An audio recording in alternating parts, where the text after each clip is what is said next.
Good Is this where I evening. go? Every person that I've had on this podcast are like, keep playing the music. Let's go back. No, it is definitely a groove for me, but I am so glad you guys could join us tonight on Behind the Details with Chelsea. I am honored to have my friend Gabe Fletcher on. Gabe and I have been friends for a few years now. You actually are not too far from me in Pottstown, correct? You're about, what, 40 minutes away? If I'm driving, like 20 yeah, if you're driving. 20 exact. You know me so well. Do you still have the Subi? I have the silver one. I crushed the blue one. I ended up rolling it over. Remember? I don't know if you saw that. I did not see that. Well, I Yeah. mean, I'm not shocked the way you drove it. Listen, I drove it to the limit.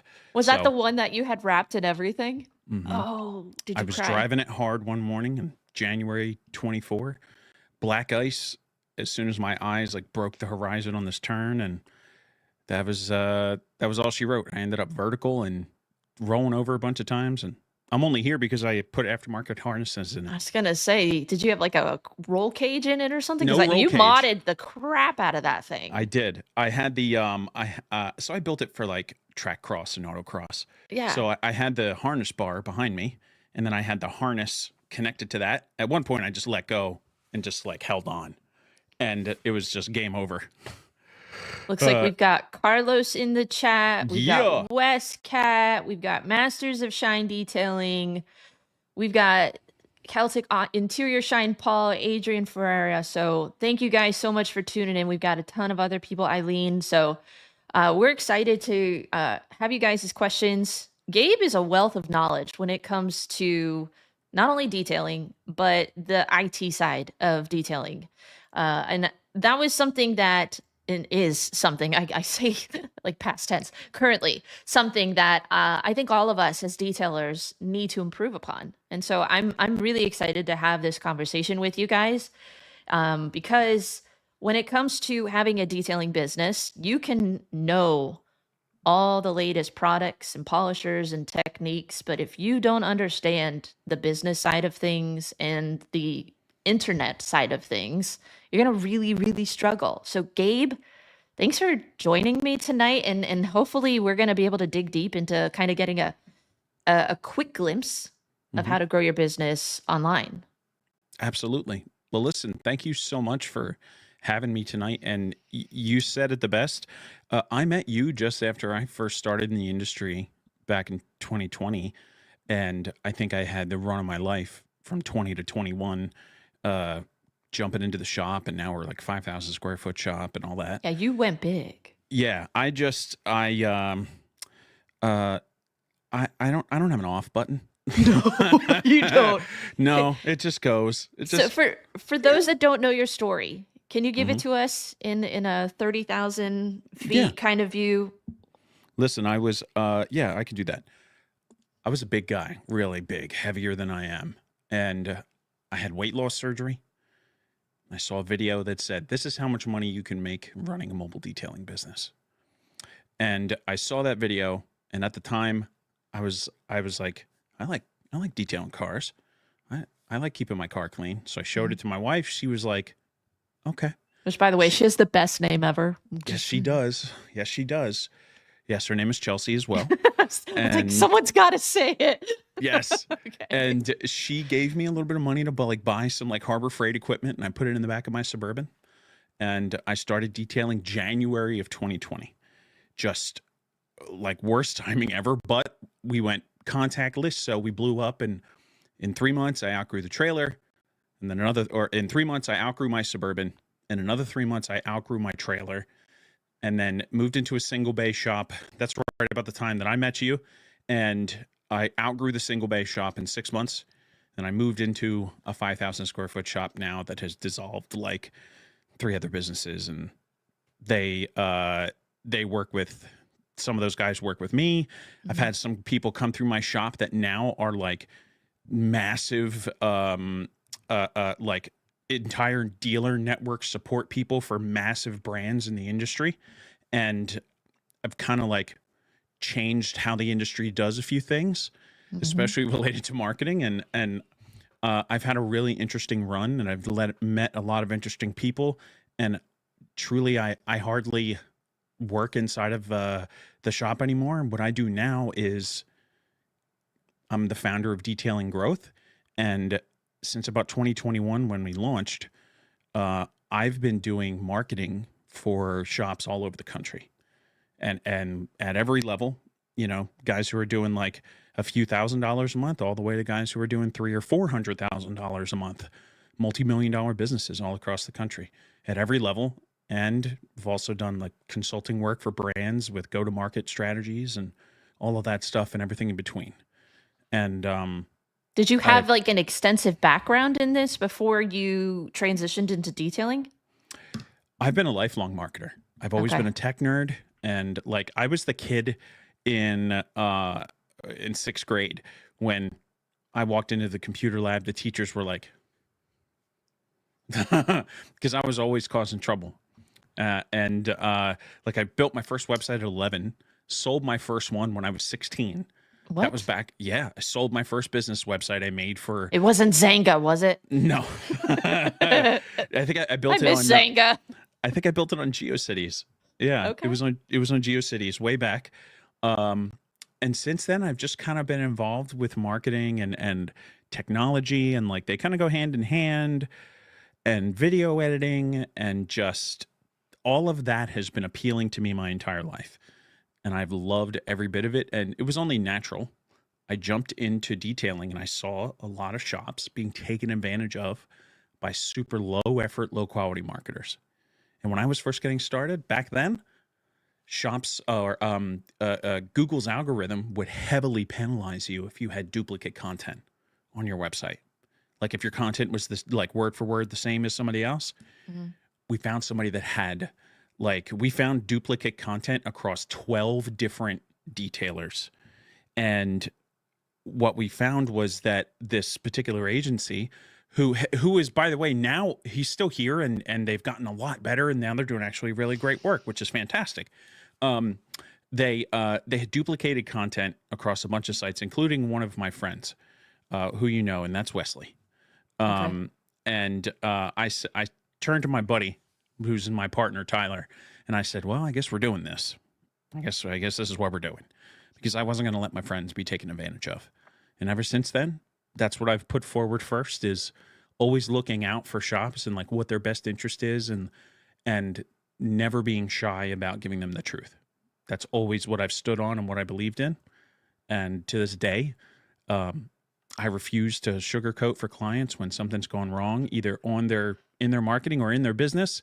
And I lose them because of that too, because sometimes it's like a giant foot in their butt that they get.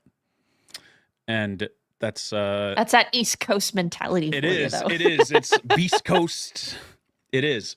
Eddie's always saying that people can't handle his brutal honesty from being from the East Coast. And I'm like, I mean, I'm used to it. It's just I don't know if it's from the East Coast. All right, that's you that said that, not me. But it's definitely rubbed some people the wrong way, and it's earned me a name in the sector for like being not super friendly. But if anybody has worked with me long enough, they always will tell you that Gabe is a real one. Well, you've always been in my corner, so for that, I thank you. Like, absolutely. I definitely don't want you as an enemy. I'd rather have you as a friend. So smart, very smart. Listen, that happens all the time, and I can usually tell when people are doing that. But you know what? I can't knock the hustle for anybody.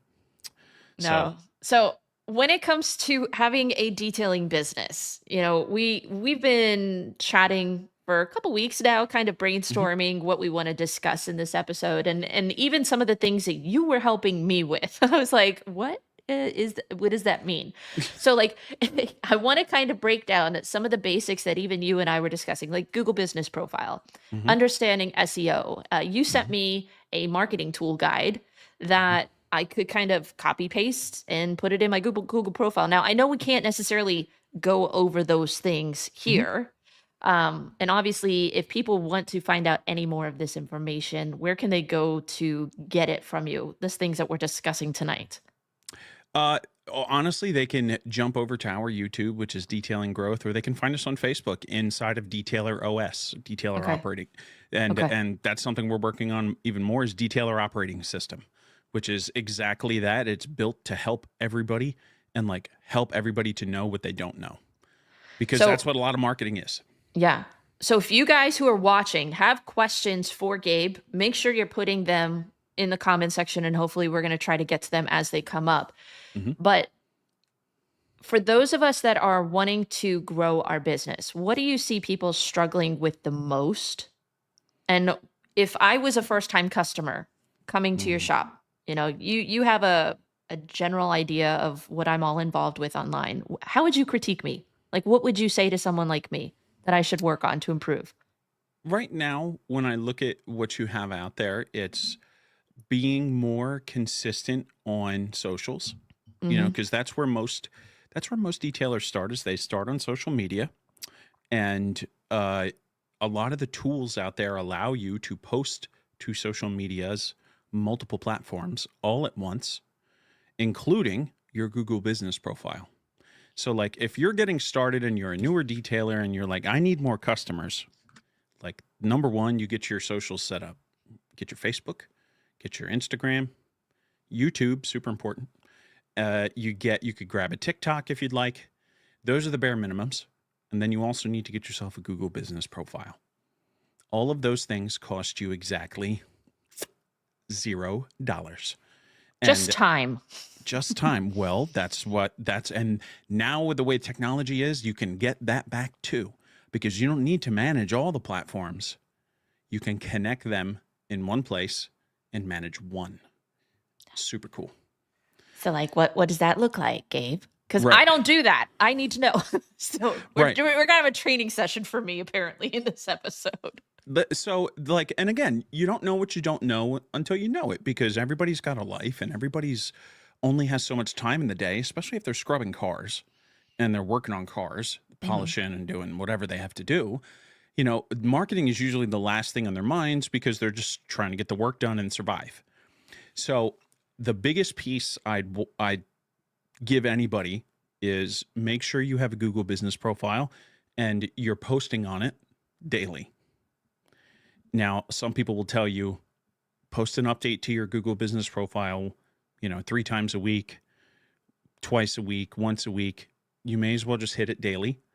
And you can use tools like AI, ChatGPT, super easy with the right prompts. And I will be happy to share a prompt in the comments or give it to you that people can use with ChatGPT for their Google business profile, so that way they can show higher in rankings and in their local market. And I'll give that to you and you can post that in the comments or whatever it may be.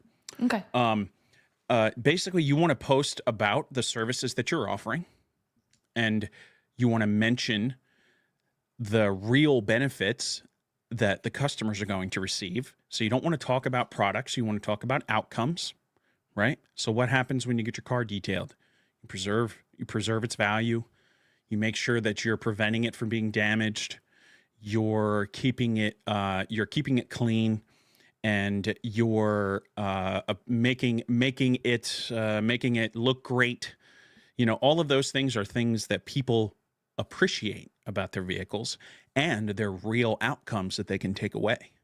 So it's not just posting about your coating or posting about the products you use. It's about posting about why the customer wants those things and how it benefits them. Customer-centric benefits first.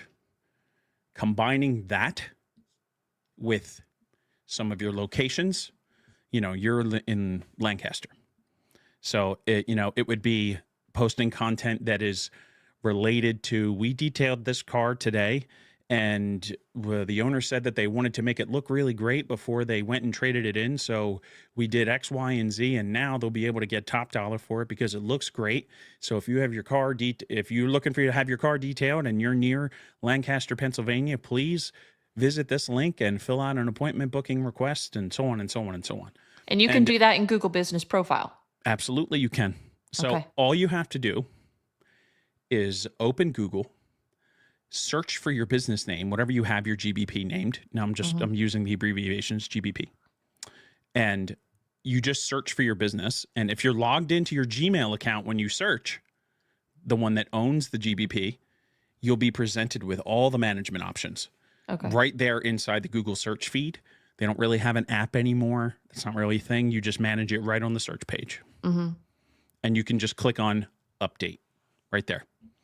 You can post pictures. You can make the post. You can include a button that people can click on, like learn more or shop now, book now, and send them to a specific page on your site. Extremely easy and user-friendly. Extremely. Okay. So how much of Google Business Profile is understanding SEO? You know, we say these words, search engine optimization, and I feel like we throw them out because I have no idea what SEO actually does. Like how much of it is that? So posting on Google Business Profile, its primary function for you as a business is two things. One, to give people information about your business, your hours, your location, your phone number, your website, so they can click on Google Maps and get directions and call you, all of those things. And so they can read reviews, so they can read a little bit about the business. And for you, the other thing that it does is puts you in front of more people. So those are the two base level functions that it serves. Now, Google Business Profile also has the ability to be looked at when people search for things. So when I say looked at, meaning that if I'm on Google and I search for ceramic coating Lancaster, when those search results render, you typically see ads, and then you see the map pack, which is those Google Business Profile listings. Then you might see an ad or two more, and you'll see the videos and the answer box, and then you'll see the organic rankings below that. So being active on your Google Business Profile is what helps you show in that map pack.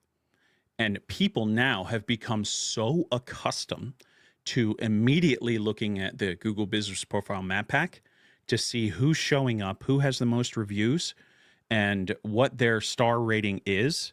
And to also, they'll also get a hint. So it's the GBP profile hint. So let's say that somebody leaves you a review and they mention the word ceramic coating in it. And then somebody else mentions Lancaster. Somebody says something like, this is the best detail shop in Lancaster. So what will happen is right under your little profile, you'll see this profile mentions Lancaster and ceramic coating. So now, then that will be picked up in people's reviews and in your replies to reviews, because you can leave your replies to them. You can literally game the system by putting your important keywords for your business in your replies.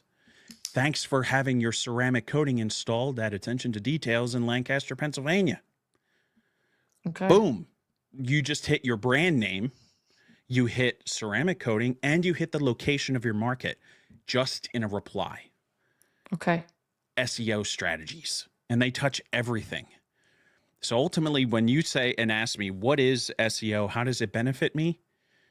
That whole mechanism of searching on the internet and showing up in those results is the outcome of doing search engine optimization.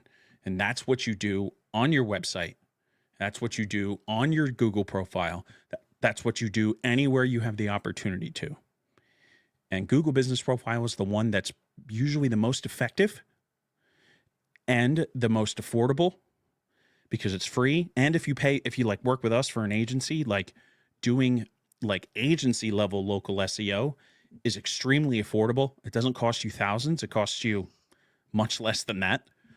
And it's a fixed cost. It's not one that varies and blows up. That's nice. My husband's dealing with one right now where as they scale, so do the prices that he has to pay. And I'm like, okay. And some agencies, if you're running ads, depending on how much money you spend on ads, they will ramp the fee up with that, and that's just like old school, like marketer gimmick type stuff that I don't believe in.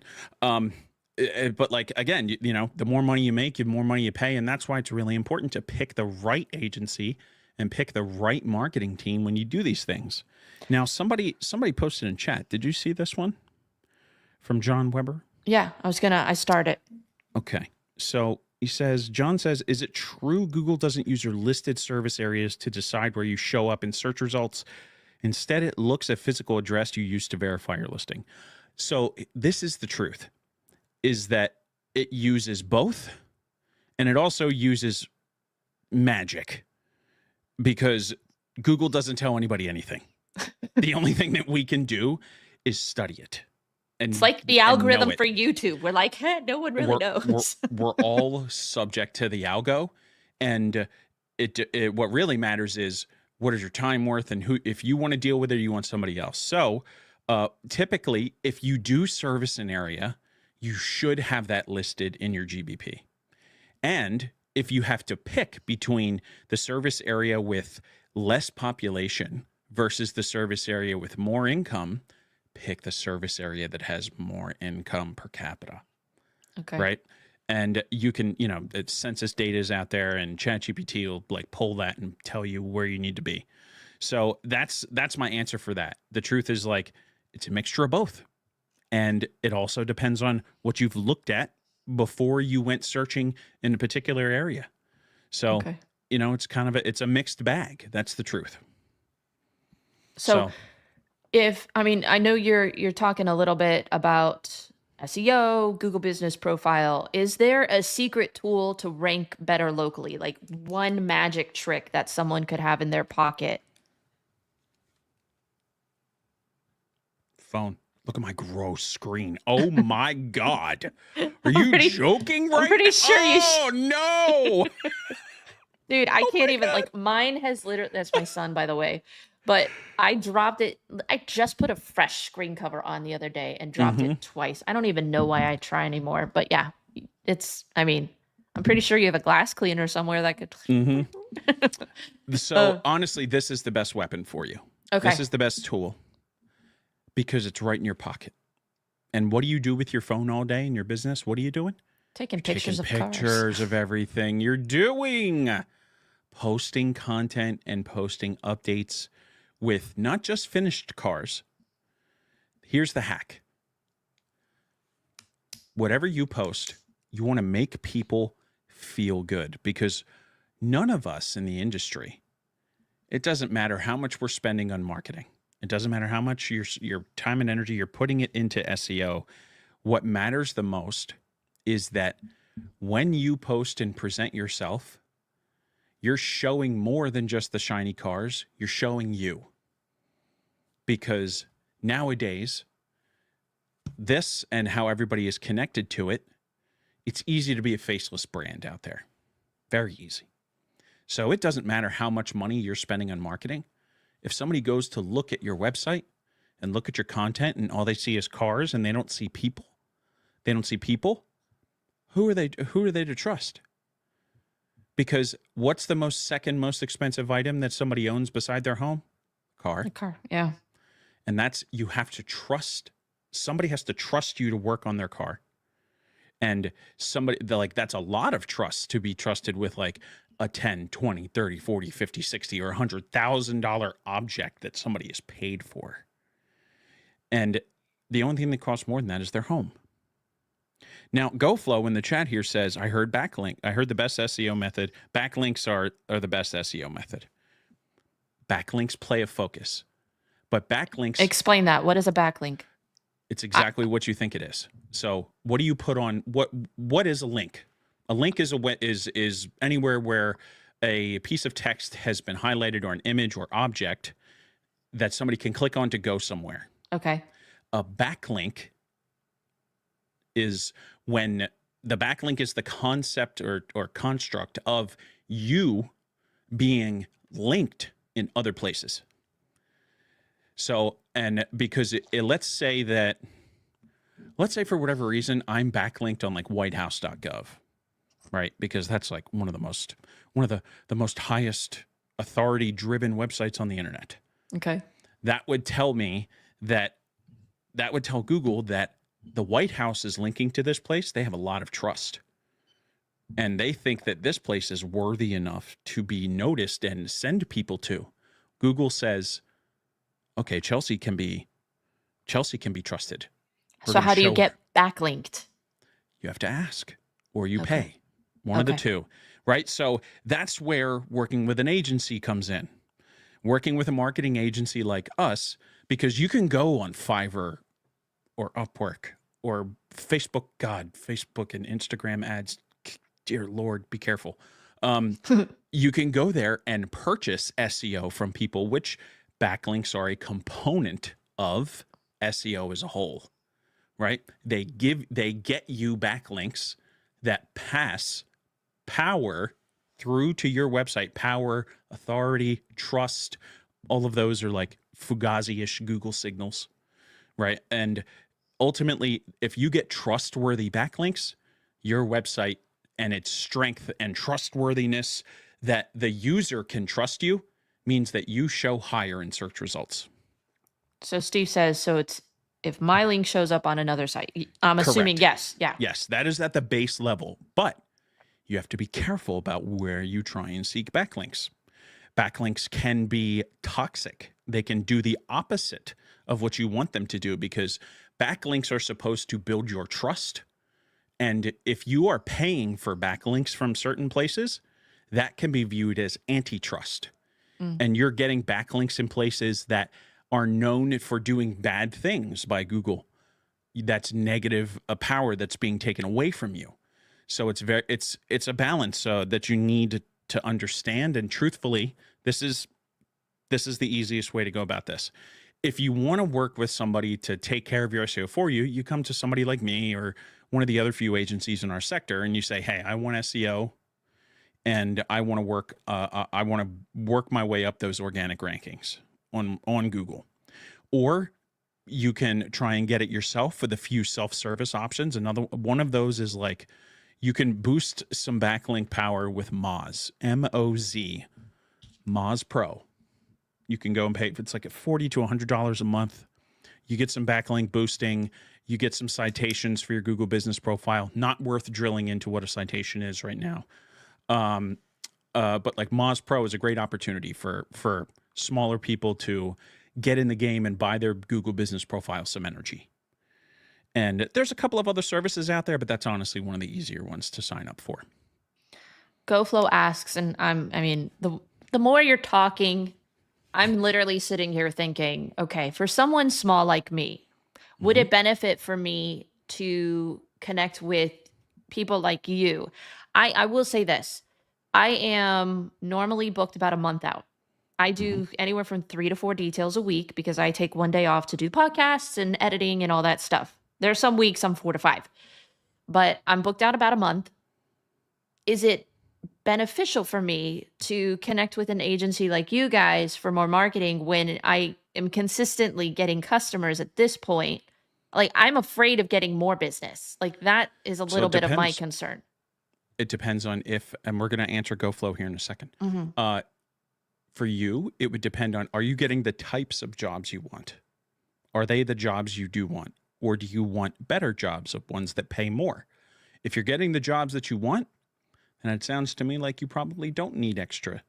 Okay. Because you're fulfilling your capacity and you don't have the ability to take on more.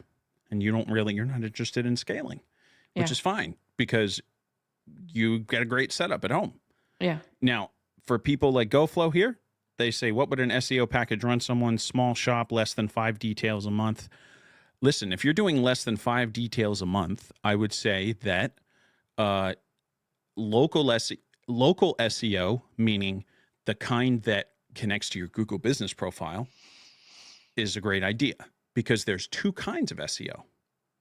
So there is local SEO that helps your Google business profile show higher. And then there's website SEO. Those are 2 totally different things. They're separate and they work together at the same time. And one of them is significantly easier and one of them is significantly harder. So for the small shops, local SEO is a great option. And that's something that we offer people a ton of. And there's a few other people that also offer it in the sector. And for somebody like you, GoFlow, local SEO is something that I would recommend. And we don't list our prices on the site for one reason. That is because everybody's market is different. Because if your market, let's say you live in a major metro, like Atlanta. Atlanta has tons of high-end shops everywhere. Tons of them. That's going to take more time and energy to make sure that you're getting those positive outcomes than it would be if you were located in like a suburban community somewhere that wasn't in the major metro. Less competition, less effort being put out by others. So to answer your question, what would it cost? It can vary. It can be $400 a month. It could be $800 a month. It all depends on where you're located and the time and energy that is going to be required to make you win. Yeah, he said, I get a bunch of leads with barely any bites. I live in a smaller town. GoFlow, listen, that is not uncommon, because at the end of the day, if you're in a small town, there's not a lot of people searching, right? You kind of want to be where people are. So that's where you need to get involved and pull your energy and your effort on social media. You're posting content with your face in it. Stop showing just shiny cars. You're posting content with your face. You're talking about what you're doing. And everybody's always so obsessed with how unprofessional it is to make, cell phone videos and this, that, and the like. People want unique. People want authentic. And there's nothing that looks more authentic than social media with a cell phone. Well, and I mean, sometimes the quality of them is right. And like, it would help awesome. if you don't have like, am I allowed to curse? I don't know. Yeah. So, pardon my French. Kids, here. go to bed. Yeah. Pardon my French here, folks. It would help if you don't have a fucking potato phone. Okay, like, it shouldn't be a BlackBerry or like something running Windows 95 that goes when you start it up. So do those even exist, Gabe? No, I don't even. I'm just trolling. So like any newer phone takes great video and pictures. Yeah. They have image stabilization. So there's all kinds of different ways that you can game the system for your growth. Now, we've talked a lot about what SEO is. And Chelsea, do you, unless you have a couple more interesting points to cover, I'd like to propose a pivot to why it doesn't matter if you're paying for SEO or not.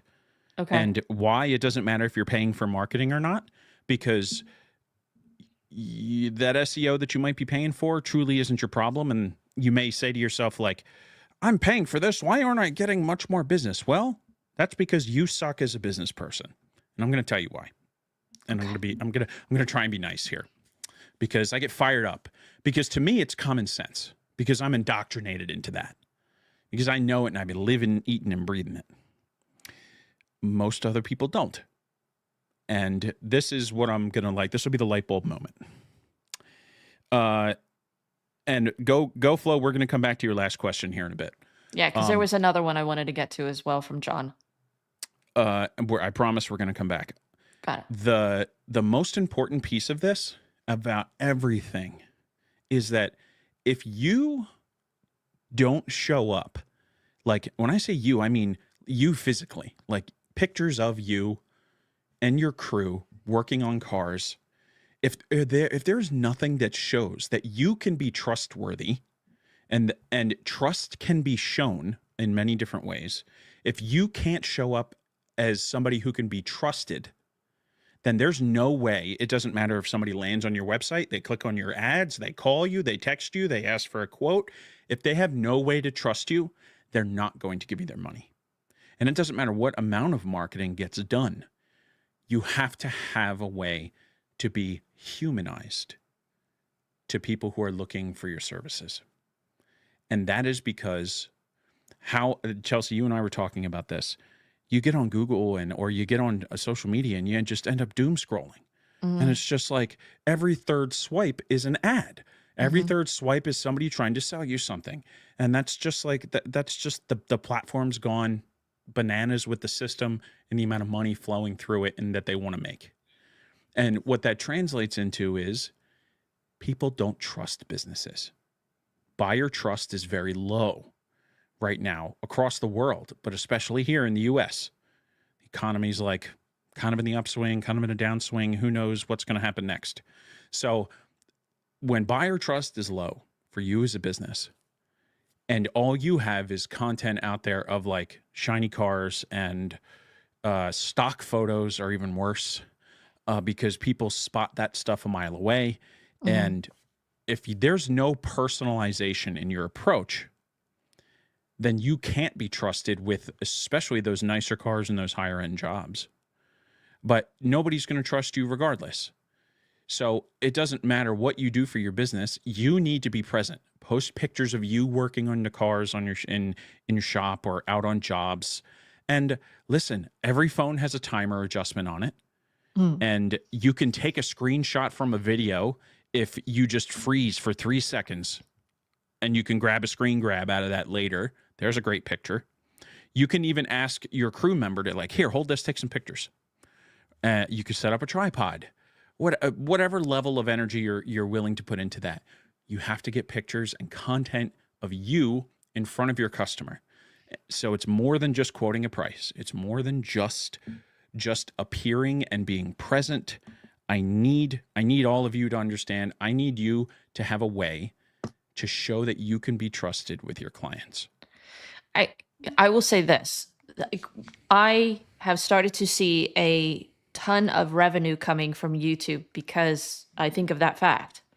I've shown people working on the cars. I have so many customers. I have a guy from Michigan. I have a guy from New York that they're literally bringing their families to this area for vacation. They're going to rent a car for 3 days. They want me to ceramic coat their car because they're like, I trust you. And I'm like, aren't there like at least 100 detailers between Michigan and me? And they're like, I want you. There's something to be said, I think, of that. I think I've been afraid on my Google business profile to show myself because as a female, I feel like that loses some validity to some people.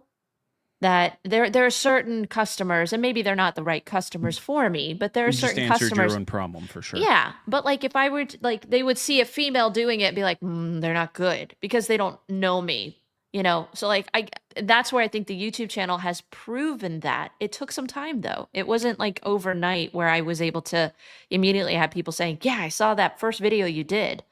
It took some time. So like, what would you say to someone like me, you know, that is dealing with maybe a little bit of stereotypes in the industry? I think that it doesn't matter what you do, you're going to get them regardless. And that the only thing that you can do is one of two things. You can either yes them to death and you just like ignore it and you just say, yes, sir, we'll absolutely take care of you, sir. And like you play that role because why is it worth your energy otherwise? All you want is the dollars. And the other side to that is you just don't talk to them. Like that's the truth. And I think at some point we also have to like remember that when it comes to business, it's different than a personal relationship. But at the same time, we need to build a relationship. And listen, when Chelsea, my Chelsea, was working for the shop, she would answer the phone. She was bad when she first started. She stuck at it and she got really good. And ultimately people would call and they were like, wow, you're the first woman that I've ever talked to that like knows what they're doing and knows how to talk cars. But she had to earn that badge. That's not something you just get out the gate unless you're indoctrinated already. But truthfully, like that's just the world that we live in. And I don't think there's anything you can do differently except just choose how you want to react and choose how you want to feel about it. And I don't think there's another way to really look at it other than that, because anything else is just a waste of time. And at the end of the day, time and energy is what's most precious. Now, you were talking about YouTube. YouTube is the second largest search engine in the world. Google, who it's owned by, is the one that's bigger. Now, Wes over here asks, are YouTube Shorts better than long form for SEO? It depends on the type of content that's present. Ultimately, conversion is not driven by shorts. And a conversion is somebody who visits your website or opts in or does business with you or signals that they want to do business with you. The people who are going to convert from that content are going to convert from the long form. Because how many people are you aware of that convert based upon what they see in a short? Usually they end up on the profile. Yeah. And then they're looking around and they're like, I don't know. Well, I don't really know. However, if you spend time and energy on YouTube SEO, which you can talk to ChatGPT or like search YouTube SEO tools and you'll find a bunch. Those long form videos are way more important. One, they're going to show up better in the area of Google search right below the map pack. That's where the video pack is, where you'll scroll and like, if you search in my area, you'll see like videos of my shop come up all the time. Yeah. Same. Sure if you search for Lancaster detailers, I pop up. And like long form videos will show up there, and shorts will too, but there's way more opportunity in the long form titles and descriptions to put more strategy into showing up, because you can only fit so much information inside of that small space for shorts. So the other piece is when you have SEO working on YouTube and you've put SEO strategy into your website and where you're going to embed those videos on your website, that's a completely different ballgame, because Google is aware of the content that's on your page and the content of that video, and they link that stuff together. So long form video, because who really embeds short videos on their website? Not a ton of people do. Like anybody who's going to watch a video on a website and click play is typically looking for information. And that's what's going to drive conversion. So if you're going to make content that's going to drive conversion for your business. And conversion means talking about outcomes, talking and showing your expertise, showing your process, showing your business, showing how you do things and why, and offering information to people to help them make the right decision. These are all things that can be gamed together with AI. And if you feel like you don't trust AI, fine, come join Detailer OS and I'll put you in front of our content. You're like, I'll use AI. I'll use AI for you. Okay, I got you. Hold on. I've sold my soul to the devil. It's fine. Listen, I did. I definitely did the amount of time and energy I give to AI these days. It makes me a little like I use it, but it makes me like I feel like I have sold out a little bit when I use it. Is it dangerous to use AI? Like, could it actually get to the point where it destroys mankind? So you're talking about like AI becoming sentient. We've seen the movies. Right. Yeah. I mean, I don't necessarily know if we're going to have like Cyberdyne anytime soon or Terminator. But you know, you never say no these days. But the truth is that all of the major AI tools have significant guardrails built in. Now, some will argue that they are great, and some will argue and say that we're like one prompt away from, going from AI going AWOL. But the truth is, AI is programmed from the ground up to be an assistant, and it can only be an assistant for you unless you make your own AI model. And that's a conversation that nobody on YouTube inside of the detailing sector is going to have time to learn, and that's okay. AI is a tool that you can leverage. So like, I use it for titles for thumbnails. I use it for podcasts. I've used it a lot more than I thought I would. I used AI to make those graphics I showed you. I figured as much because I looked too good, but it didn't look like me. I tried. I was like, that's not me at all, Gabe, but okay. Listen, I took your podcast cover and I said, here, messy up bun, glasses, make it work. And like, that's what it did. And I mean, it is a little messy bun. Well, listen, messy bun is like, that's a style. That's not a negative. So that's a way of life, Gabe. It is. It absolutely it is. So John asked something here, and he asked, "What was your opinion of adding suggested services secondary categories to your GBP? Do secondary keyword services act like built-in keywords?" Yes.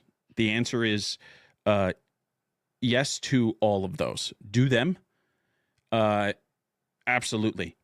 When it comes to your Google Business Profile, use every character and every single option that is available to you. So if they give you 1,000 characters to write a description, I don't want to hear nothing about writing a 700 character description. You better be at like 950, 975, because there's an available way for you to continue to run strategy and game for yourself and use all of that data. So use everything that's available to you. Now, it's somebody here says, how many people here use TubeBuddy for their YouTube? TubeBuddy's fantastic. Please, or vidIQ. vidIQ or TubeBuddy, one of the two, are 100%. And Chelsea, don't go buying one, because I know for a fact I can give you a YouTube plugin that I have additional seats for. What do you mean YouTube plugin? To do what? So there are plugins and tools that will help you search through the YouTube algorithm to find keywords and like what tags to pick, how to write your description, what titles to choose, all to show up and get more views. Because I was going to ask you about that. Like, even in the YouTube world, I know probably a lot of us who are watching are dabbling a little bit a little bit in YouTube. I know Steve just started one. Carlos was in here earlier, but how important are the tags that we do in our YouTube videos to the algorithm? Extremely. Because all of that, listen, it doesn't matter what YouTube says to you about tags not affecting your results. Yes, it does. There are reasons that those tags exist, and they exist to provide context to the Big Brother AI or Big Brother algorithm. That's what those things are. And yes, all of those things matter. Your description, whether or not you have captions programmed, whether or not you're using the exit screen system, whether or not you have ad markers marked, whether or not you have all of your tags used, and your title, and how long it is, and how you've written, and what words you've chosen. Do you know that the words that you use for your video will determine whether or not somebody who has buying intent will click on that or not? I'm not stressed. That doesn't sound difficult at all. It's not. So listen, this is what you got to think about. Here it is. This is the easy thing. Ready? What do you search for when you're ready to buy something? You're typically making comparisons. You're inserting the keyword or thing that's going to get you as close to the result that you want as possible. You need to match your title to that intent. The intent is, if I'm going to search for something, I want to buy it. And if here's a great example. If I know somebody has a Cybertruck and they want to protect it with paint protection film, that's what my shop does. We do 7 figures a year of PPF coatings and tint out of our shop. And Cybertrucks is one of the ones that we love to work on. So it's big old flat panels. Fantastic for making money. Fantastic. And when somebody's searching for a Cybertruck, what I want to do is show them the outcome. Because if I can show them the outcome, that is closer to them making a decision, because I've shown them what it can be. So we did a Cybertruck in matte black. So I think we did, watch me turn this Cybertruck into a stealth fighter. Who's not clicking on that? Because they're like, what? This thing looks like an airplane now? High curiosity. And a little bit of clickbait. A little bit, right? And that's the point. Right? And clickbait's okay, but you have to game it for yourself, and you do it tastefully. And that's where tools like vidIQ and TubeBuddy will help. vidIQ is amazing. Highly recommend. That is my favorite tool of all if you run YouTube. We have a few questions that we didn't even get to here. Yes, please, by all means. And listen, I don't mind running over. I'm not on a hard out if you're not. That's up to I you. don't have an exact hour. And I mean, some of these have gone 2 hours. I'm not saying we have to go that long, but Okay. I'm not a firm hour.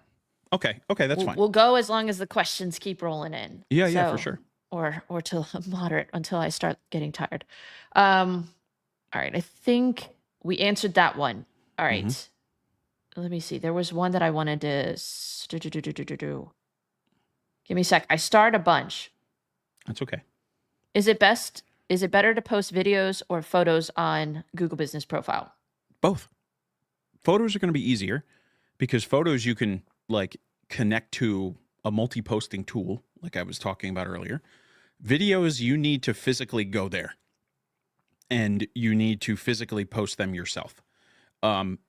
Both actually is what I would do. Like, definitely get your photos in, but you should like upload some videos there too. Like maybe a minute, 2 minutes. That's it. Doesn't need to be any more. GoFlow had asked this earlier, and I don't know if we touched on it. I know there's Black Hat SEO, like having your Google business address, but the pin location somewhere else. Do you guys offer that as well? That has been killed by Google. That is no longer effective. Okay. That doesn't work anymore. And that's because AI and Google is super smart. All right. Let's see. Gabe, what's your opinion on changing your primary category with the season? Summer, set your primary category to auto detailing. In the fall, winter, switch it to salt removal, undercarriage service. Let's do this. Which one do you think is probably going to get more volume all year round? Auto detailing. I don't think people are going to be searching very much for salt removal. However, if you'd like to show up for that, that's where you can just include that in some of your post content. Okay. I would not switch to that because salt removal is going to, that's going to trigger, like, that's going to be immediately associated with plow companies.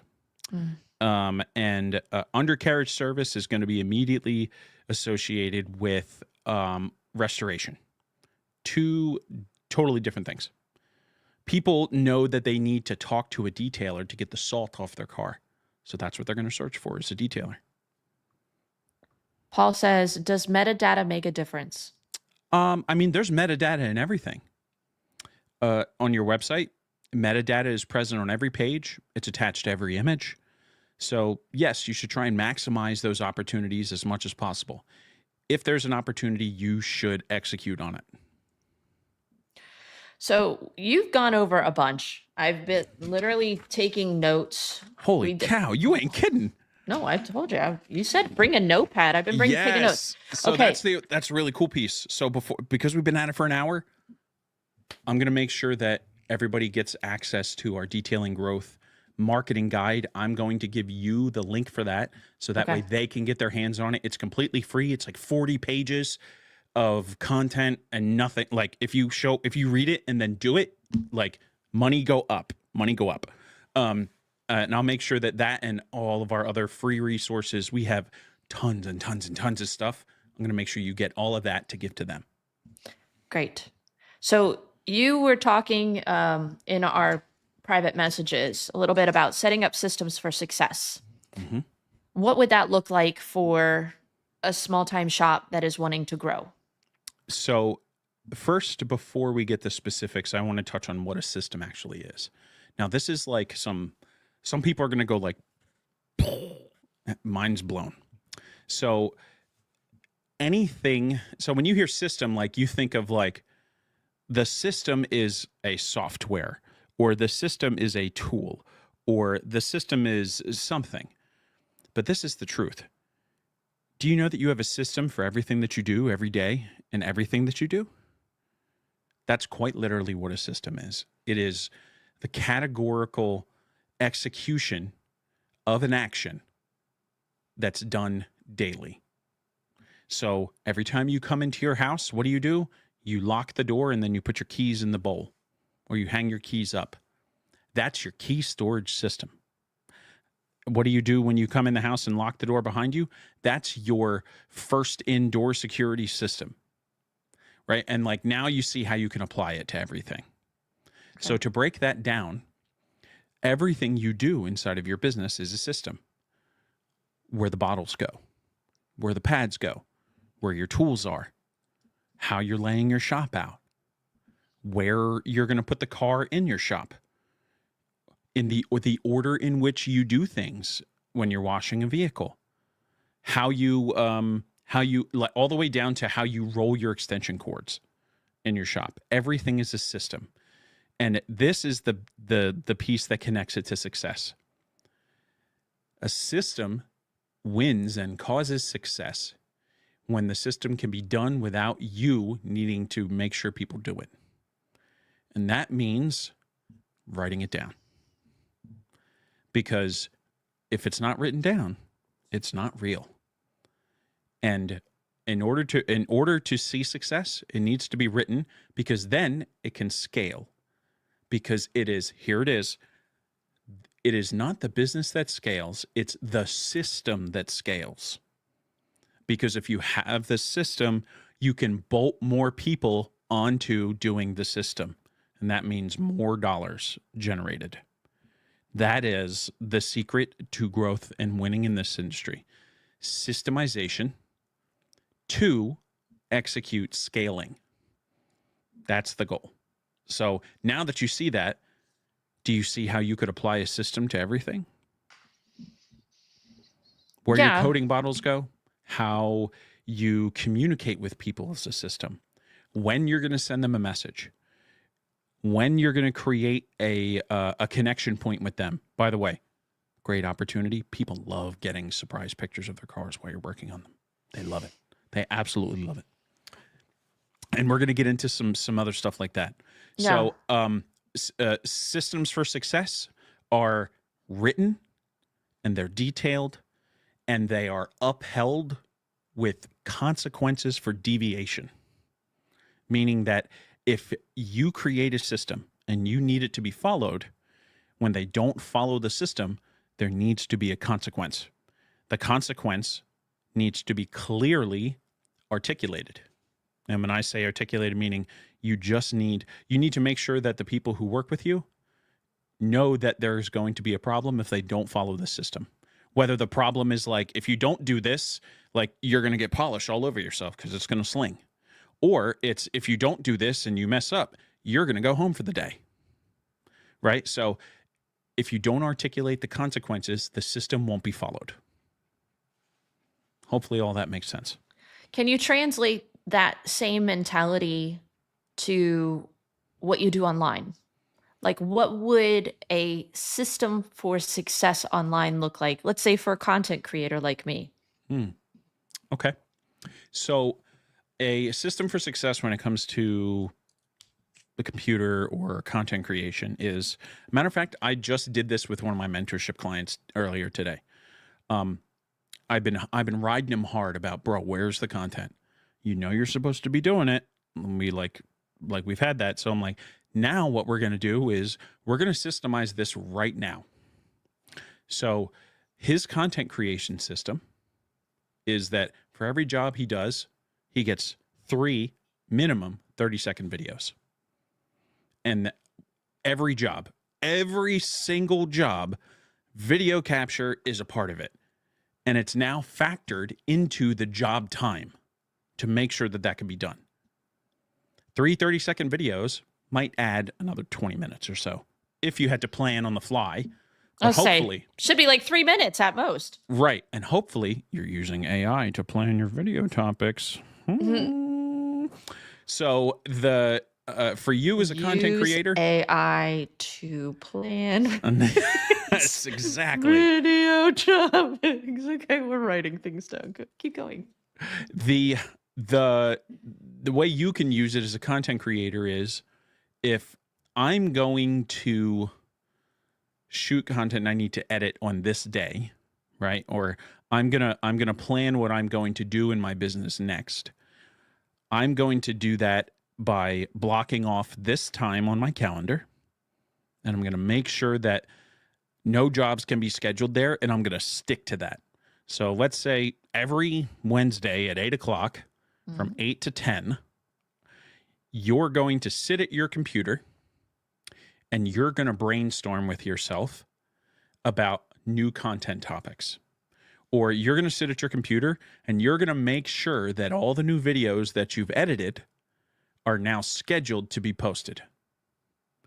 And another one could be, if you've shot a podcast and you've edited a podcast, you're going to then edit it and create short videos when you sit at that computer at 8 o'clock by using a clipping tool or what have you.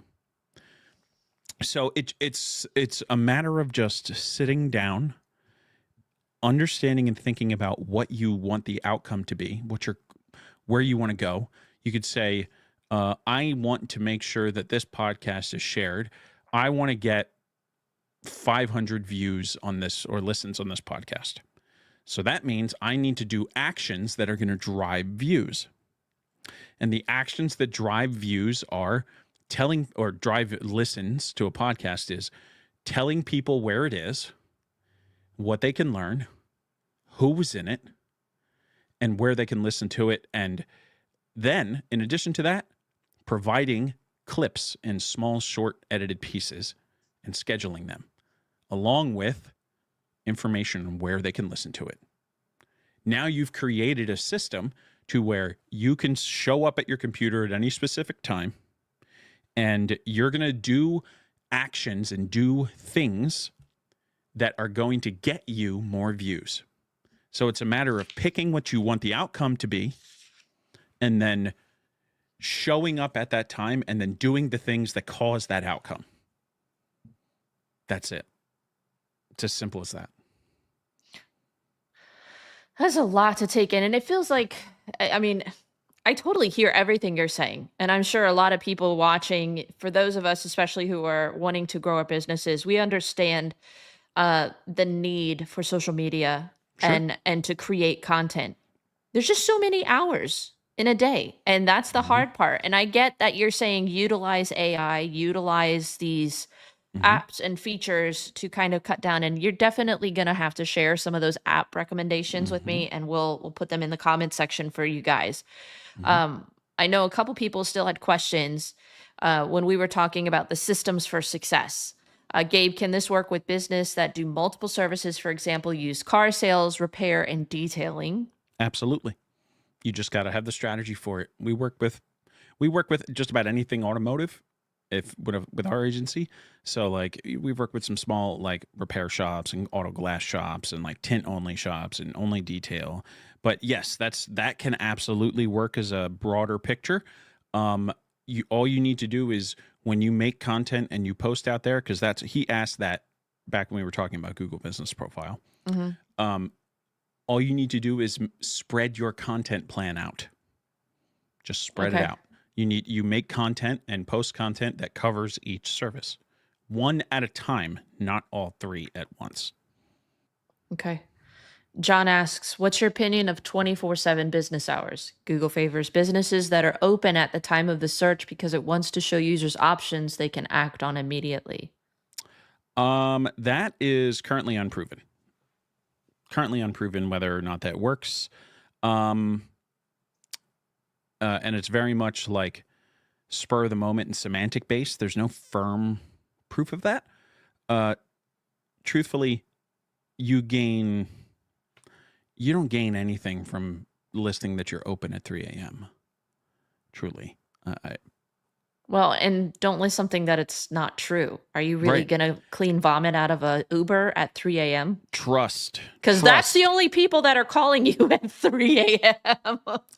As somebody who did vomit remediation and made a whole bunch of money at it, Thanksgiving Eve is the best time to take on those jobs and be willing to charge for it, because people will pay.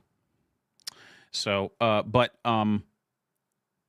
the biggest thing that you can remember and take away from this is that showcasing trust is everything. Trust. If you can build trust in everything that you do, then there's nothing anybody can say or do to you that can bring you down. Trust is everything, especially when it comes to marketing. Okay, so I have a few questions that I wanted to get to with you.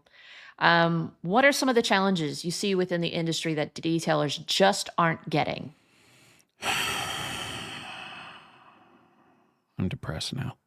I'm kidding. No, I think that detailers, and you've definitely talked about this. Detailers have a very hard time understanding what it means to not just be a detailer and to step away from control, and to also understand that nobody else, no matter who you hire, will ever have an eye for quality that you do. And the ones that do, there are 10 times less of those people available than the ones that will carry you to like 75-80%. And so that kind of all wraps into understand that being a business owner, being a business operator is different than being a detailer. Because if you're a detailer, you've created a job for yourself. You don't run a business. You have a job, and you're working for yourself, and you need to do a job to get paid. And that is okay. That's not a bad thing, as long as you're happy and you understand what you get.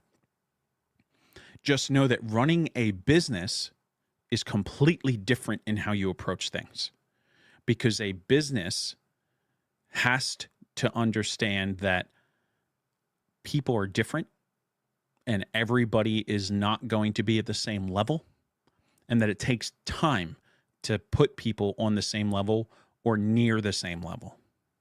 So the one piece is like, being a detailer is equivalent to being a savant, if you will.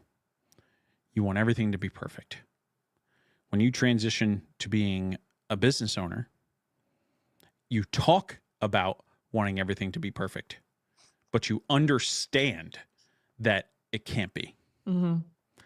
And you understand the true where the line is drawn is something that everybody learns. And that's where like you start getting into like detailer's dilemma and like knowing where to stop in your work and not continuing to beat yourself over the head for every single thing that you can't get out of a carpet or swirls or scratches, because nobody sees what you do. Nobody. And so that one of the next pieces is sales is a big problem. Because when you want to start selling high ticket items, a lot of detailers don't quite have the sales mindset, because it's a very specific mindset, because detailers are so detail obsessed and detail oriented that they approach it from black and white. This is what it is. This is what it isn't. Sales is only a little bit of black and white. The rest of it is kind of a wobbly walk on the gray. That's the truth. And the better you get at being flexible for making sure that you can stay upright, whichever way the gray is pushing you, is the better you're going to be at sales. And ultimately what that translates into is you have to be charismatic. You have to be flexible. You have to be easy to talk to. You have to make everybody feel like they're your homie. They're your best friend. And that takes some time and energy. And most detailers that stay small and stay stuck small typically have a hard time grasping that, because they have such high social anxiety. Yeah. We're all very similar, I think, in some ways. There are some that are just very entrepreneurial, very gifted, and those are the ones I think that rise to the top, honestly, because they're driven. They have goals that they work towards. I think a lot of us, and I can say this about myself, you and I were talking about this because I've been reading this book, Dream It, Pin It, Live It. And it's been talking about, like what you were saying earlier, literally putting pen to paper, writing your goals down, and then in a positive way, just like, I don't want to say manifesting it. There's a spiritual aspect that goes into it as well, but just talking positively about those things, and then understanding if this is the goal, there are things that I'm going to have to do to reach those goals. And are you willing to do what it takes? So, and that's, I think, what you were touching on earlier. But I think a lot of us as detailers, what I was getting at is, I think we're just passionate about it, and we just like cleaning cars, and we don't really have a goal that we're working towards. I want to grow a shop to this point, or I want to grow a channel to this point. We're just kind of along for the ride. That's something that I'm working on, that I want to develop. And I think it takes time to get to that point where you realize, okay, I'm stagnant. And if you're stagnant, something's got to change. And normally it's either you're complaining and not, kind of in a grateful aspect, but also just you're not educating yourself and you're not putting yourself out of your comfort zone. And that is the very fundamental thing that drives success. Now, you hit on a bunch of great points there, and this is the one that you'll see me repeat the most. The grind is not optional. You must, to get where you want, you must grind through uncomfortability, and you must take action and take forward steps. You cannot sit still. And the goal is not a tactical GPS location. It's not like at 47 degrees west and 87 degrees north or whatever. I don't know anything about GPS other than it's extremely accurate. Everything about SEO, but not GPS. But okay, nope, cool. not a thing. Not a thing. So a lot of people see a goal and it's very black and white, right? It's either we get there or we don't. But this is the way I want you to flip it around and think about it, is that the goal is the continent, right? So think about that on a matter of scale. So you don't know the exact route that you're going to take to get towards that goal. You just know you're getting on a plane to get to that continent. And that plane goes that way. So the only thing you can do is take actions that move that way. And it's a little different for everybody. Just know that the longer you don't take movement in that direction, the further it goes away from you, and the harder it gets to take those steps, the longer you wait. So if you have a goal, that's great. Just remember that the goal isn't a tactical X marks the spot. The goal is generally the area. So if I want to go east, I'm going to generally. You just made a new word. Exactly. I'm going to generally end up somewhere near Russia and Ukraine and possibly be shot out of the sky. But I know that my goal is over there, and I got to go that way. So I'm going to make actions and choices that move me that way. And that's one of the best ways to look at that, is that action drives movement. You just got to move. And you say manifestation, you're right. You can manifest that and manifest your goals and create those opportunities for yourself strictly by saying them. I'm going to do this because this is what I think is going to move us that way. Next thing you know, something similar to that happens, if not that. That's one of the best ways you could look at it. Mm-hmm. Now, you asked, within the detailers what things they aren't getting. I want to touch on one more. Okay. And that is the difference between sources from where people are found. So, and this leads down to source tracking, meaning where people are finding you. Are they finding you on Google business listing? Are they finding you further down and they're coming into your website? Are they finding you on Facebook? Are they finding you on Google Ads? Or are they finding you from a referral? Are they finding you from some print advertising? And fundamentally understanding where those people are in their journey for purchasing. Now, you've seen me talk about this one, is the difference between Google Ads and Facebook ads. And those are two very different types of people. A lot of people set up Facebook ads. You see them every time you open the app. Yeah. They're there in your face. You can't get rid of them. They're always there. And you almost never go to Facebook to find a certain service. It's the equivalent. Facebook advertising, even when somebody clicks the form and fills it out, because most people are just clicking around and like, Yeah. It's just a pop-up. Right. And the going on Facebook and getting a lead and information from somebody on Facebook is the equivalent of doing like 90 miles an hour down the highway and seeing a billboard and going, "Oh, what was that?" That person. And then you flip your car and roll it. Yeah, just exactly. Yeah, don't do that. Don't be like Gabe. The outcome of that is that person doesn't know who you are. They don't know what you do. They don't know what you charge. They don't know what it costs. They don't know what it is. They don't know where you are. There's no level of education for them. So they're very, very early in the customer journey, right? So when you advertise on Facebook, that's where you need to expect those people to be. And that means you need to spend more time with them to getting them closer to understanding what you are and what you do. Now let's flip that to Google. Google ads are very, very different. And that is that Google ads, somebody has taken the time to open their phone. They've punched in those words to search for you. They hit enter. They're reading the screen. They're scrolling and they click on your ad. The page loads. They read the page and then fill the information in on their phone on the form.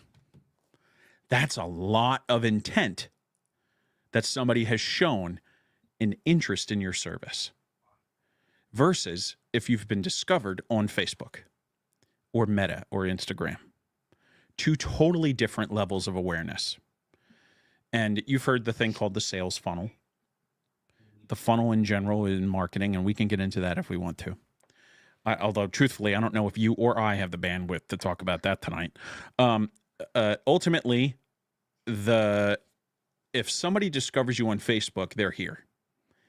And if somebody discovers you on Google, they're here. You want them down here because this is where they give you your money. Mm-hmm. So like, that's a whole lot of distance to travel versus this guy who's already got momentum on his side because he already knows what you offer. So like, it's like going down the hill that's already slanted versus the one that starts flat. There's a lot less room. There's a lot less space to travel than this guy up here. And this is the person that's going to be easier to convert to sell what you offer. So remember that all of it has a purpose, but understand where people find you will immediately tell you what to expect from that lead in advertising. And that's one of the biggest things that people could understand. Understand where people come from and where they've discovered you and where that is in the journey, the customer journey for them. And I also noticed that the whole time I've been talking, you've been like this. No. What you're actually seeing is I have TMJ and it gets really bad at night. Mm-hmm. And when my brain is subconsciously wanting me to yawn to like open my TMJ. Oh, you got to do that. Well, I kind of healed it with an aligner, but it comes back at night. And so like my brain would be like, so I'm like swallowing a yawn because my TMJ is just, it's there. It's never that I'm bored. It's just that my brain is just like, no. And I'm like, worst timing ever. Listen, this is like, but listen, it can be boring and it's a lot of talk. It's not boring. It is a lot to process for those like me who may not be aware. You're not indoctrinated into that. Yeah. I mean, I grew up in the 80s. I feel like I am vaguely comfortable with working my way around a computer because we were kind of the generation that had to teach our parents, how to turn everything on, how to set up the PC and stuff like that. Mm-hmm. I know PowerPoint. I know Microsoft Word. I was a secretary. I know like how to get around a computer, but you start talking codes, you start talking algorithms and things like that. And I get glassy eyed and I'm like, it's not my forte. It's not my strength. And I think that's the part that frustrates me, that if you want to be a business nowadays, it feels like you have to understand it. You have to understand, or you got to pick somebody else to understand it for you. Well, and that's what I'm leaning more towards. But like, I am in a position where I don't necessarily know if I can benefit from someone like you because I maybe early on I could have, to grow it. I've done it a lot more organically and it's taken time, but I've gotten there. And I think you can. You don't necessarily need to use a process, but it might take longer. It might, and it may not happen. I was going to ask you, when it comes to advertising for especially a small business, how essential is it to advertise as a small business nowadays to get that conversion? I see a lot of people asking this question constantly in Facebook groups, like detailing for money. And they're saying, I'm spending $400, $1,000 a month on ads. And I'm just like, I feel like they're just kind of, I don't want to say pissing it away, but in a way, pissing it away. And that is because most of them don't quite understand how that should work. And they are some people have a very different opinion about what a marketing agency does and what they think they do. So we'll talk about the two different ways that people talk about ads and advertising. Most people that come to Facebook in those groups and talk about, I'm spending XYZ on ads, why aren't I making any money? There's usually a few reasons. One is they're not spending enough. So they're getting super low, bottom of the barrel, not really indoctrinated or aware of who they are or what they do. Or they are not that great at sales and don't really understand how to handle sales and having a sales process, which we don't have enough time to get into today. Because I know that'll be the next comment that gets posted. So they don't have a process. They follow up with leads late. They wait days. They quote prices over text message. They don't understand how to navigate a sales conversation and convert somebody who just is asking for price to more than that. And they're just not sales enabled. Or they expect the marketing agency to work miracles for them, in that they expect if somebody fills out a form, they should be ready to buy, which is not the case. Like what's the typical percentage of people investing money and customers, maybe they're clicking on it, but what's the typical conversion rate? What's a successful conversion rate for someone? If you can get a 1 to 3% conversion rate from Facebook, you're winning. 1 to 3 specifically. Wow. Yeah. Now, there is also different ways to game that. So things like if you're just advertising for details, or you're advertising and selling and converting services under $1,000, your conversion rate is likely to be higher. But if you're advertising for PPF and $2,000 ceramic coatings, your conversion rate is going to be trash, because those are high ticket services that most people are not aware of what they cost. Mm-hmm. If you can get on Facebook and sell something for between $300 and $700, that's easy to sell somebody that, because it's in the realm of what they would call normal. Because when people discover you on Facebook, you are typically somebody who is unindoctrinated, but you value good work. So, Facebook is a very low conversion rate. Now, advertising on Google, the conversion rate typically jumps to 25 to 35%. It can be even more, depending on what you're advertising for. And the conversion rate changes for each service. If you're advertising for detailing, window tint, ceramic coating, PPF, all of those are different. It's easier to convert detailing and window tint leads than it is to convert ceramic coating and paint protection film leads. And ceramic coating and paint protection film leads cost significantly more, up to 5 times as much cost per lead.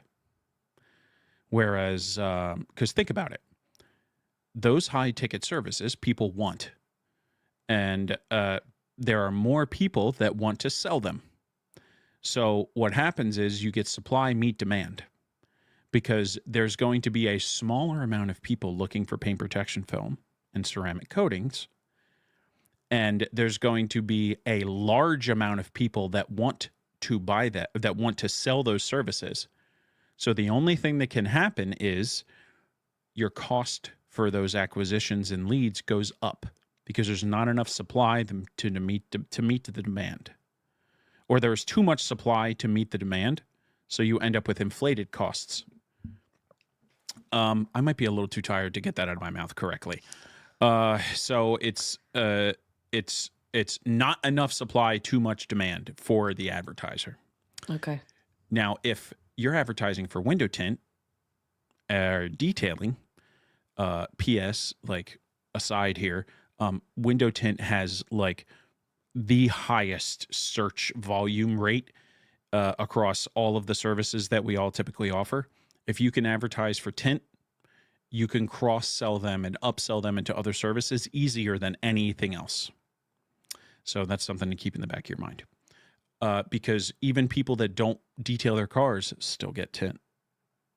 So there's tons of people who are looking for detailing, just regular detailing and window tint, but there's not enough detail shops that are willing to do that kind of work. So that means there's tons of supply, or there's tons of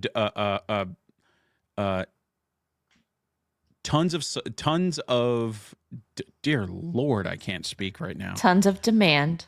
Not enough supply. Not enough supply when it comes to shops. So that means the cost goes down because there's more of them available and they want to lower the price to incentivize you to advertise for them. Okay. So now you understand why you spend $1,000 on detailing and get a bajillion leads. And if you spend $1,000 on ceramic coatings and paint protection film, you get like 15. That's why.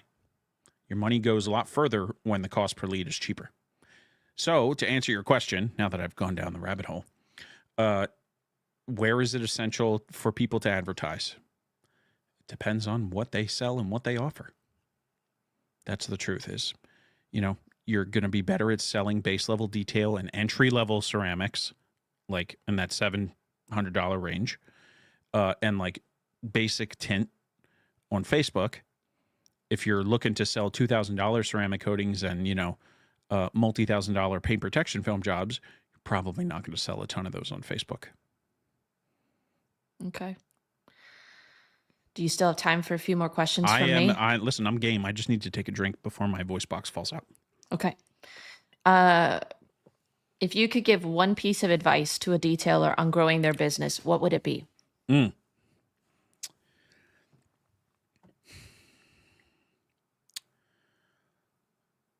I think that, excuse me. One piece of advice. Hire faster. Even if it means you get paid less and you come out of your own pocket. Hire somebody faster. Hire Gabe. Hey, my man. There it is. My man gets it. He gets it. I feel like maybe 5 years ago me should have, but 5 years ago you weren't here. So. Nope. I didn't think I was going to be here. None of this was planned for me. I just like working with people, and I like cars. I just kind of go wherever there's like people in cars. That's just it for me. My next question for you: what improvements or changes would you like to see in the detailing industry? I think that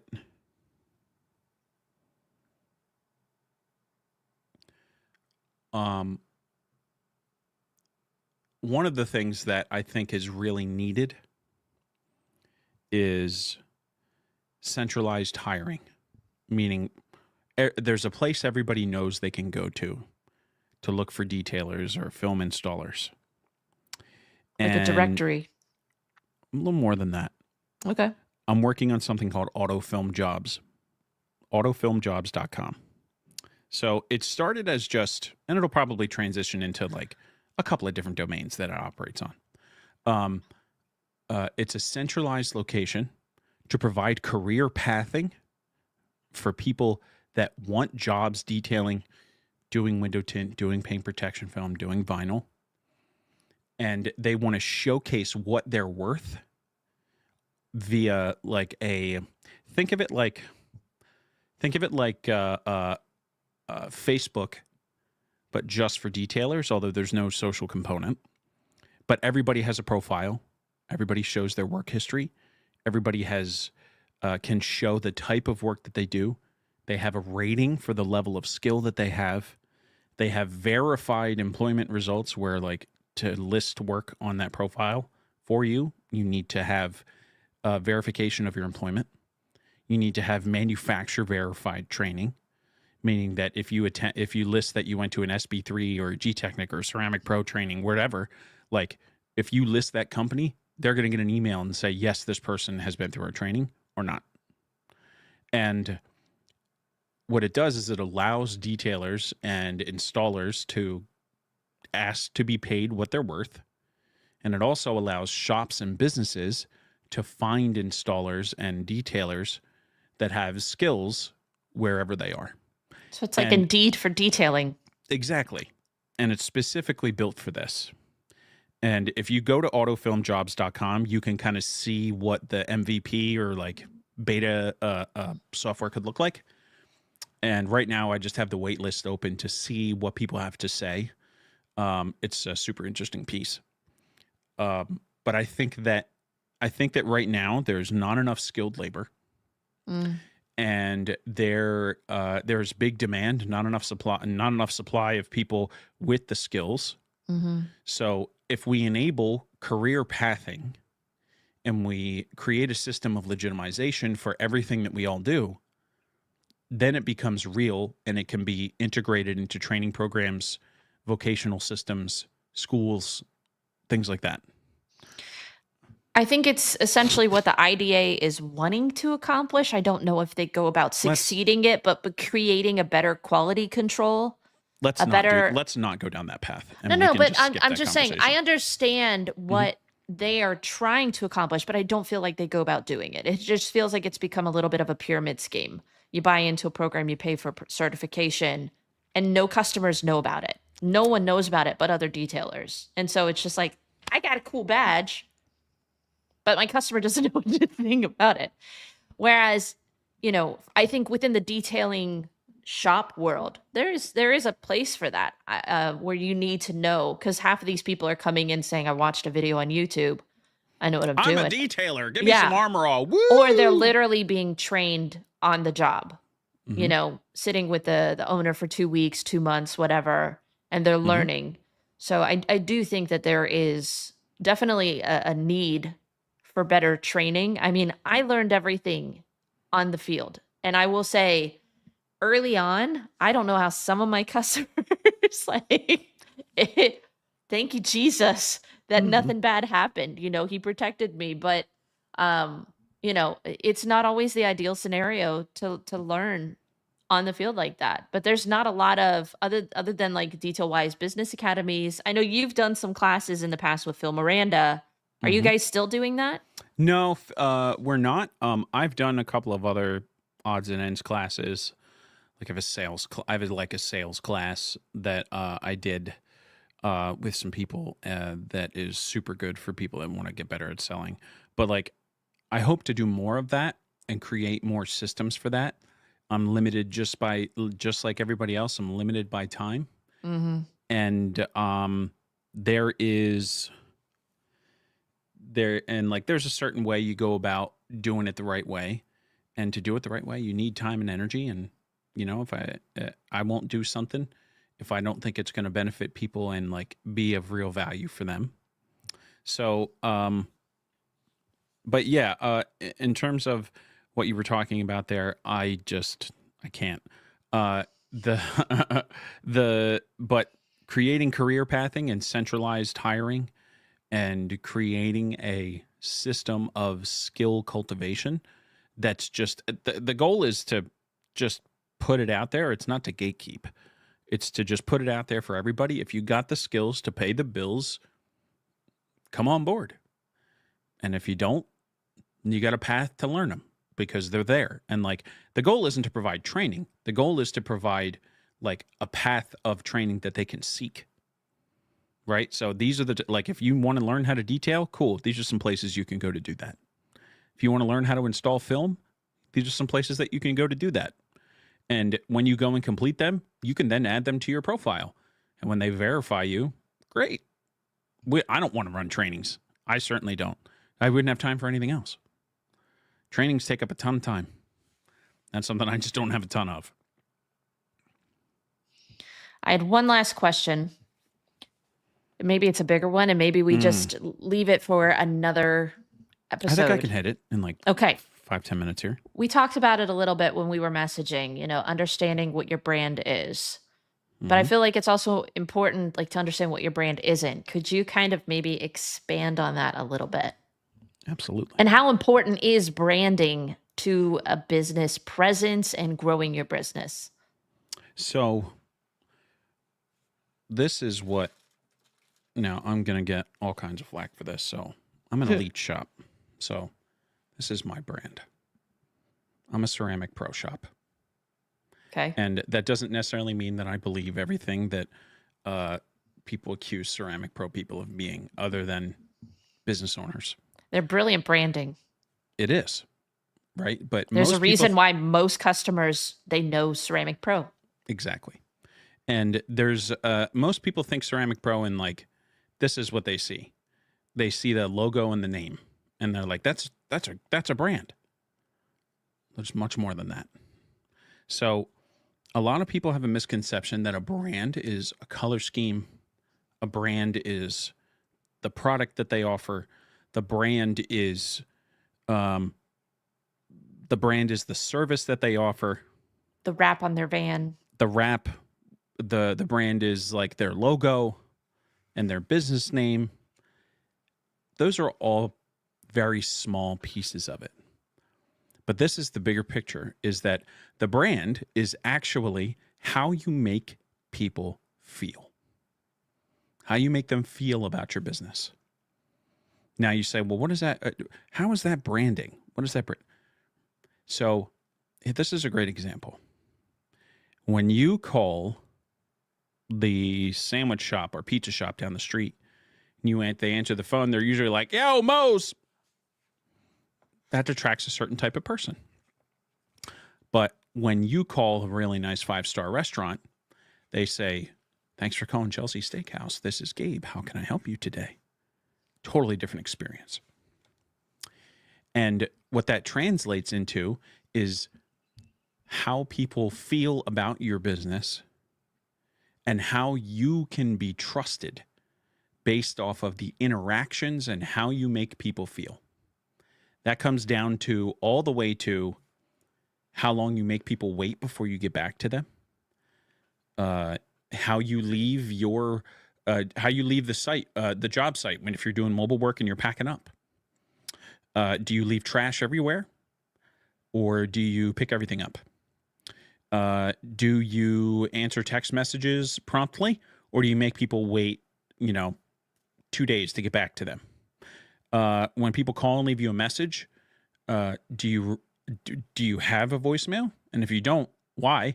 And then how quick are you getting back to them? How your brand can also be like the words you choose to use. Whereas if somebody Chelsea, what's one of the most common questions you get in your business? How much do your services cost?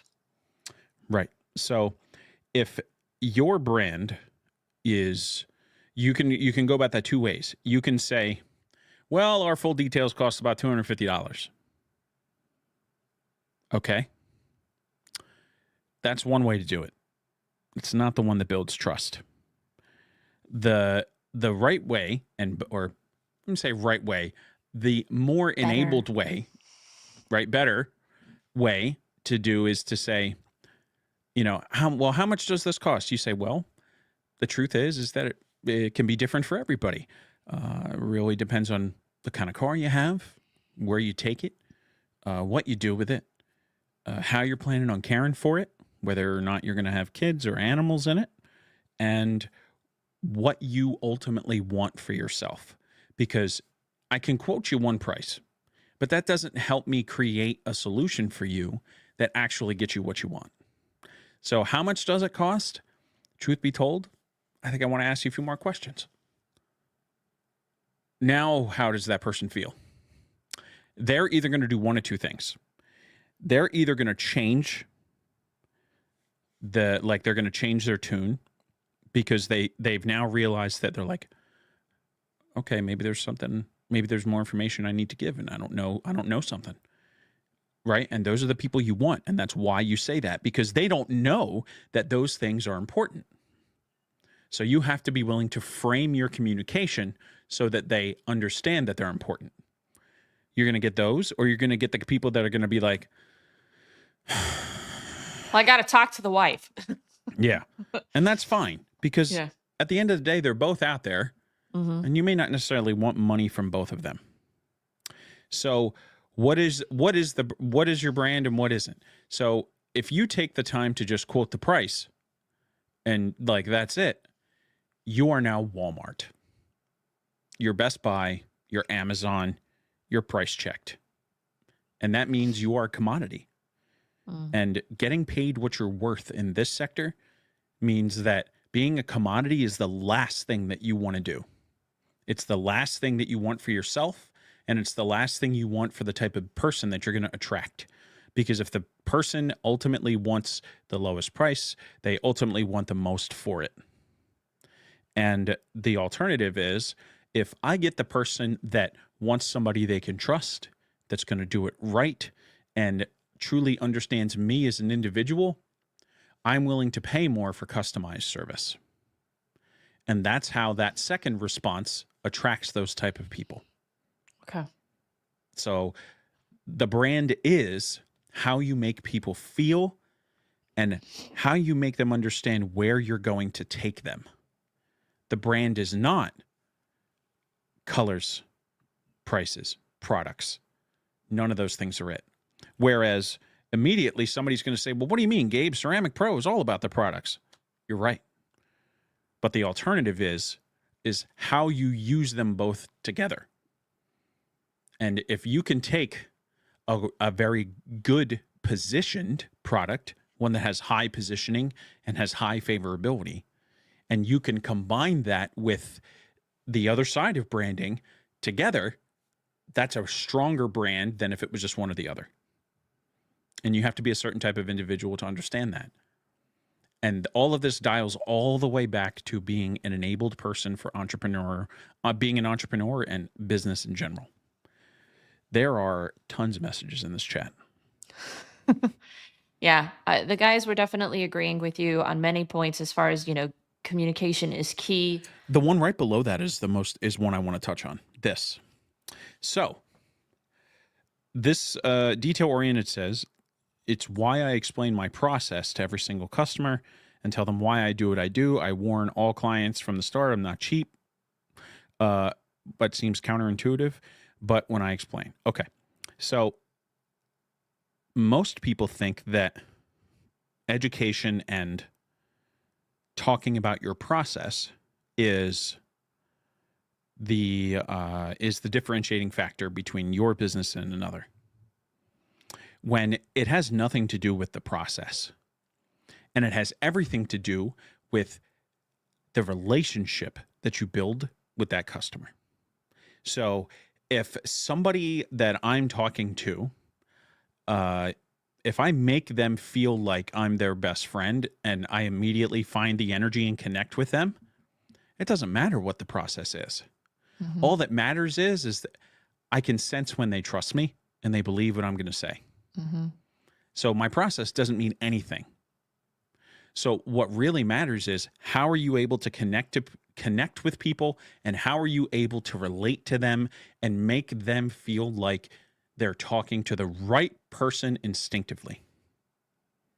And look who showed up. It's Tony Ralda in the chat, my man with the master plan. Make sure you guys go check out Tony Ralda down there in Virginia. He's got some awesome stuff cooking over there. Dude, Tony, you are killing it lately. He's got a line of products. He's coming out with like his mobile setups, like talking about scaling. I love Tony. He has Congrats, Tony. I met Tony back when I first met Phil. We actually do Tony's marketing for him. And maybe that's why he's scaling so much. Hey, who knew, homie? Who knew? You pick the right team and you end up winning. Dang. No, I mean, I've seen great content coming from him, but he's honestly, I think he's going to be one of the biggest mobile van providers and detailers. Honestly. Listen, I've seen what the other products are, and I've seen what Tony does. Hands down, I'll pick Tony every day. Yeah, like the dude is a wizard with that welder. I think I had he and Carlos on episode 3. And since then, that guy is just like, yeah, I wanted to have 2 of the biggest mobile detailers that I knew of, and those were the 2 that I brought on. But since then, Tony is just like taken off. Listen, and the best part about those guys is, I think I've mentioned this both to them at one point, that the Spanish community is largely underserved. And I said, you guys have to do that. Yeah, he does a lot of Spanish videos and stuff. And both of them have taken ownership of that. And they have put a ton of time and energy into serving both people. Because listen, I'm going to be really honest with you.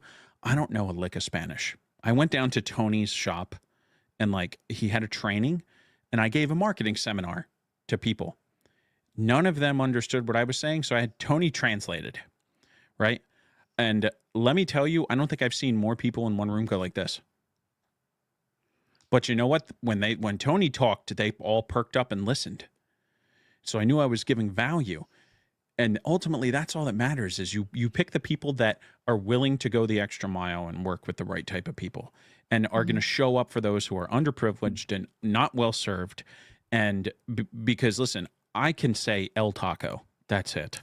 Just to be completely transparent, that's all I like. That's like El Taco, El Guacamole, El Salsa. That's it. I'm just ignorant. And that's all I know. But I know that Tony serves those people. And I know that Carlos serves that minority. And they're both amazing people. And all of you who are listening should check out Tony and Carlos. Yeah, and support whatever they're doing. Well, honestly, I feel like we've had a little bit of a crash course tonight. And my brain is definitely an overload. I think we're going to be talking a lot over the next couple of weeks. Happy to come on for subsequent episodes, and happy to jump on. If you guys have more questions for Gabe, we can definitely roll it over into a part 2.